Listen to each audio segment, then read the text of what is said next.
Hey guys, Hi, I'm Adrian, I'm Carl. and we are Adventures of Carly-Ann, and today we're going to play a game. Ooh, what game? Oh, It's for you to play. for me, this is on my nose. Can you see? All right, how many numbers am I putting in? 2. Carl is going to do a blind taste test today of some really exquisite stuff. Get excited. First up, let's go with something that should be... Wait, why am I doing a taste test? Because it's fun. This one you should be pretty familiar with. Are you gonna feed me like a baby? Okay, I can feed you. That's bagoong. That's bagoong, huh? Yes. Yeah. Do your people proud. Very good. Ah. Very good. If you're Filipino, bagoong, well, you should know what bagoong is. But if you're not Filipino, bagoong is just shrimp paste. It's a want tasty some? one. Need some mangoes. Something to balance that. Okay, this one might not be as easy to get. Is that like Worcestershire? It's not Worcestershire. It's a dipping sauce for soba. The Oh, soba that's too. what it is. Yeah. Let's try this one. Well, that's hoisin. Too It's hoisin. easy. Hoisin. Hoisin. Should be pretty obvious, this one. Oh, that Worcestershire. That's probably how they came up with the name. They just like tasted it. Worcestershire. It's a Worcestershire. Okay, for the last final one. Ooh. We'll see if you can find this distinct flavor. Open. Close. Ooh, it's not a good time to be Filipino and drink that one. That's a soy sauce. That's the soy sauce. Yay! Huzzah! 4 out of 5. Woo! Very nice. Yes, soy sauce. Because for our friends at home today, Soy sauce is our What the F series episode, whatever. It's soy sauce. We're going to talk about soy sauce today. Let's go.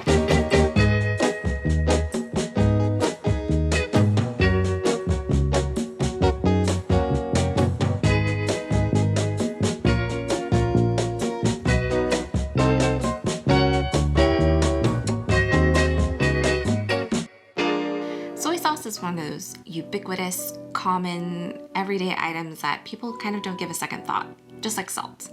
And like salt, it's a little overlooked when it comes to recipes calling for soy sauce. They don't ever specify what kind or what type or what brand. And that can make a huge difference for your dish. Soy sauce is traditionally made from the fermentation of soybean paste, roasted grain, brine, and koji. The process entails soaking and cooking soybeans, koji culturing, brewing, pressing, pasteurization, and then finally storage, and all of that could take several months to years to complete. So let's take a moment and just consider how great soy sauce is and how much work can go into a single bottle of soy sauce. It's like wine, and I think for many cultures it's kind of like the same stuff. On the other hand, today we have more modernly made soy sauce, chemically by hydrolysis, and that allows for a cheaper, quicker production that also gives it a longer shelf life. However, this will change the aroma, texture, and flavor. Note that also low sodium soy sauce is made typically with hydrolysis, because that way you can have less salt in the soy sauce. So if you're a little concerned about the salt or the sodium content, we highly recommend finding a bolder flavored fermented soy sauce and just using it sparingly. For those with gluten intolerance, they also have soy sauce for that.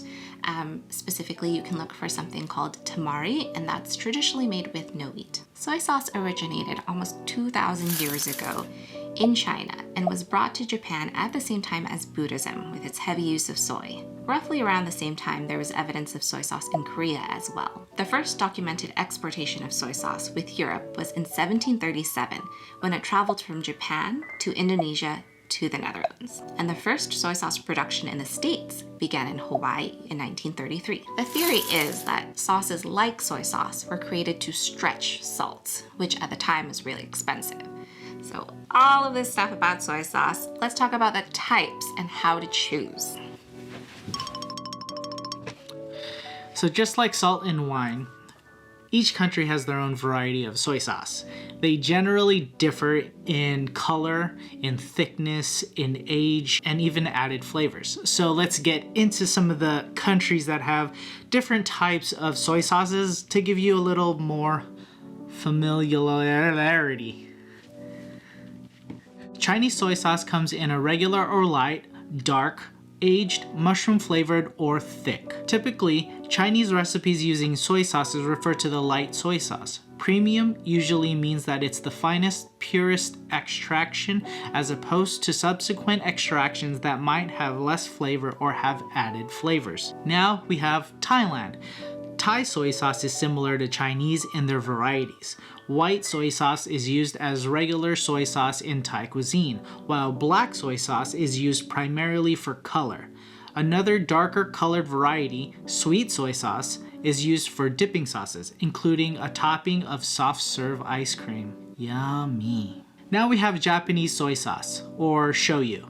It has similar differentiations as the Chinese ones, but also introduced wheat into the soy sauce process for a lighter, sweeter sauce than the Chinese varieties. So some of the different Japanese soy sauces are a thick taste, which is the translation from the Japanese word. It's their typical Japanese soy sauce, while the thin taste one is popular in the Kansai region and is saltier and lighter in color. Then you have tamari, which is darker, thicker, and richer than the thick tasting soy sauce and usually contains no wheat. There's also a white soy sauce, which is light in color and has a sweet taste. It is often used with sashimi or pickling, and today there are many more new varieties of soy sauce. To branch out to other countries, other popular adaptations of the Japanese soy sauce is the Hawaiian Aloha Shoyu, which is even sweeter. Speaking of sweet soy sauces, one of our favorite is the Indonesian ketchup manis, manis meaning sweet. They also have ketchup manis dedang, which is medium sweet, and ketchup asin, which is regular soy sauce. Nearby, there's Malaysia and Singapore, which they have ketchup lemak, which is rich, fat soy sauce like ketchup manis but less sugar. And they also have one that's very similar to ketchup asin. So my peoples in the Philippines, they have a soy sauce called toyo, and it's more like the Japanese variety, thinner in texture and has a saltier taste than its Southeast Asian counterparts. Heading to Korea, soy sauce is traditionally made entirely of fermented soybean and brine. There are modern versions that use other ingredients like barley or rice.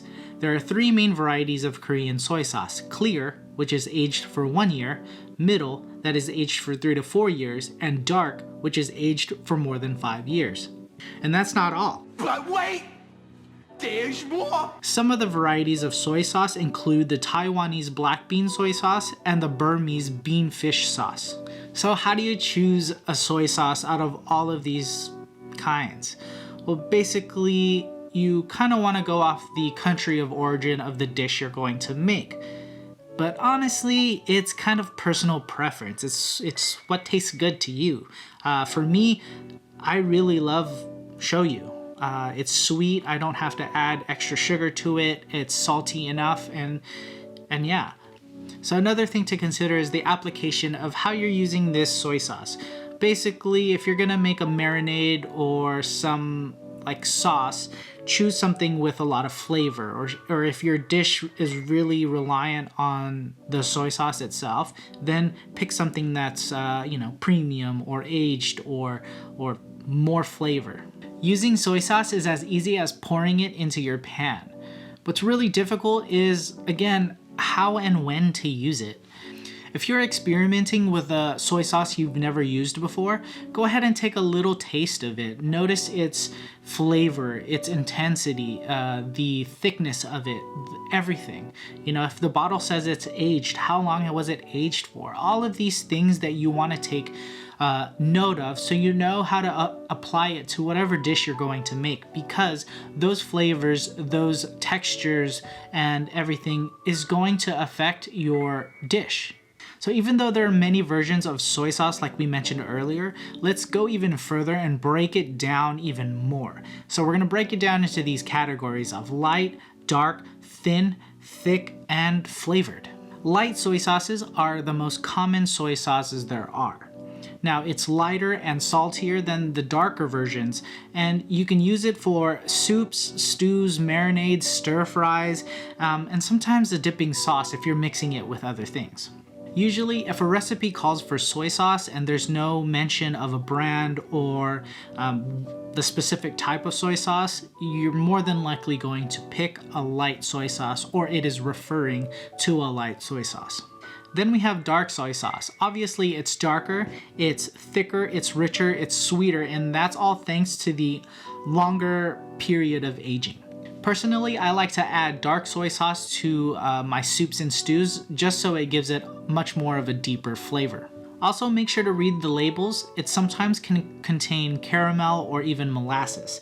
Now, dark soy sauce is a staple for us because we kind of love the levels of flavor that dark soy sauce has. We love how it's aged for longer for better flavor, and just that, it just creates more levels to your dish. Thick soy sauces are thick because of added sugars or wheat into the fermentation process, and sometimes they'll add starch thickeners as well. They're usually more potent, and a little goes a long way. But they're also great for dipping sauces or as dipping sauces, and they're also really, really good for stir fries, kind of like Indonesia's mie goreng.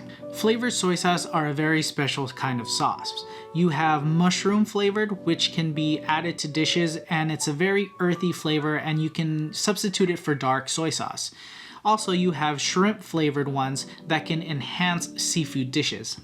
So there's so many different types of soy sauces, breaking it down by country, breaking it down by thick, thin, light, dark. I don't think there's a long soy sauce. But anyway, I know it can be overwhelming, but hopefully we gave you enough information to build the confidence to build your own arsenal of soy sauces in your pantry. Soy sauce is a wonderful tool to have. It'll enhance a lot of the dishes that you're going to make. And I'm not just talking about the Asian ones. I'm talking about all the other stuff. So experiment around. I personally like to add dark soy sauce to my turkey chili. I think it, adds more levels to it. So there's that. If you learned something, if you really like this video, give us a thumbs up, give us a subscribe. We put out all our food content every Sunday. So yeah, follow us on Instagram and Facebook, and especially Scene. Scene is a great social app where you can be part of our community, part of our conversation, and you can talk about pretty much any topic that we cover on this channel. So it's a great way to connect with us. It's a great way to meet some new people, spitfire some ideas. So link is in the description for that. Download the app and shoot us a hello, and we'll be happy to say hello back. We're gonna head into the kitchen. We're gonna share with you 2 recipes of how we like to use our soy sauce. And one of them being a marinade that we like to use on pretty much any kind of meat.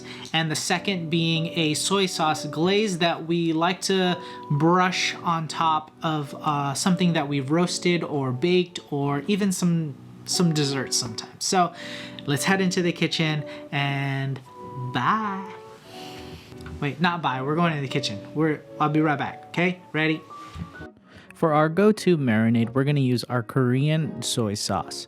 You're going to need about a 1/4 cup of soy sauce, a 1/4 cup of hot water, a tablespoon of brown sugar, about a teaspoon of garlic paste. You mix that together, a pretty good squeeze of half a lemon. And I like to use these deli containers to make these marinades because it makes it easier to shake up. Taste it and adjust it if you have to. If you want it sweeter, add brown sugar. If you want it to pop more lemon juice. And if it's too salty, add a bit of water. Combine it with any of your meats and you're good to go. For our soy sauce glaze, you're going to need 4 tablespoons of sugar, 2 tablespoons of mirin, 2 tablespoons of soy sauce, which here we're using our tamari, about 2/3 cup of water, and 2 tablespoons of potato starch or corn starch. You're going to put that all in a pot. Give it a good mix, turn on the heat, and then you're gonna pretty much cook it until it's very, very thick. You can use this glaze on anything you roast, you bake. We even put it on this dongo here. I hope you enjoyed this What the F is this episode. Catch you guys on the next one. Bye.